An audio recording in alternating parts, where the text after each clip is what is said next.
So, welcome back to our channel. Welcome. I wanted to share with you a recipe that I am going to be, well, not recipes, more than one way that I'm going to be using this chicken.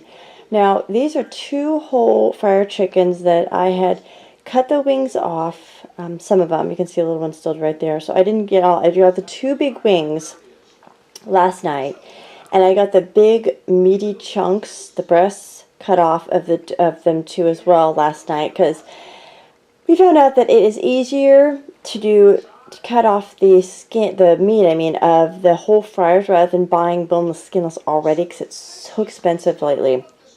So we just buy two, and they come in a pack, two in a package, and it's so much easier to buy them this way instead of doing the boneless, skinless already packaged up and everything, because they charge for all their work and all that added to it. Anyway, I'm boiling this down. I started this morning. I pulled it out. I had put the carcasses. This has the two small wings in it, the giblets, and whatever's left of the meat in here. I put it in the refrigerator last night so that I could put it, and I seasoned it. I put salt and pepper, salt and pepper. I said that pepper twice. Salt and pepper and onion powder on here. And I could smell when I first put it on this morning, but I pulled it out, I put it in here, and I filled it up with water almost to the top. I'm boiling it. I've been boiling it all morning. Now I'm going to save the broth, because I don't want to get rid of that. There's really good flavor in it. I'm going to debone it in a little bit, and all of the meat that I save from this, instead of doing a soup like I usually do, I'm going to go ahead and do quesadillas or some kind of a spaghetti dish perhaps, and leave a little bit of the meat in here still, but not as much as I usually do.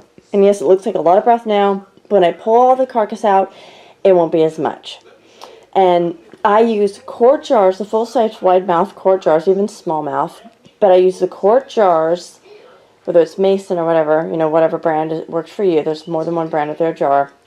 That's what I have available, and since I already have those from previous things I canned and I saved, I am going to go and use those up for putting the broth in. Because I already have several jars in my stand-up freezer over there that I have saved for putting more of other broth, like turkey broth and chicken broth, more chicken broth. So, as the weather gets colder, you want something warm to eat for soup and stuff. So I'm saving that.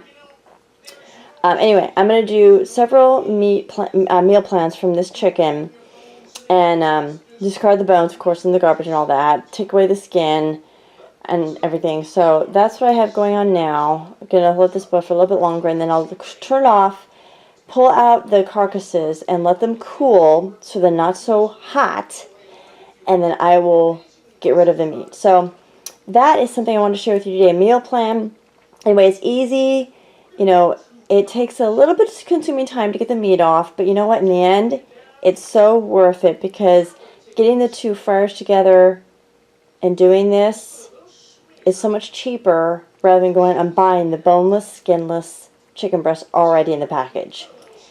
Some things are just so pricey in the store. So I wanted to share that with you today. I hope you like this idea that I've been doing, that I have. Maybe you've tried this before, maybe you haven't, just a helpful tip for you guys concerning the kitchen, topic of food.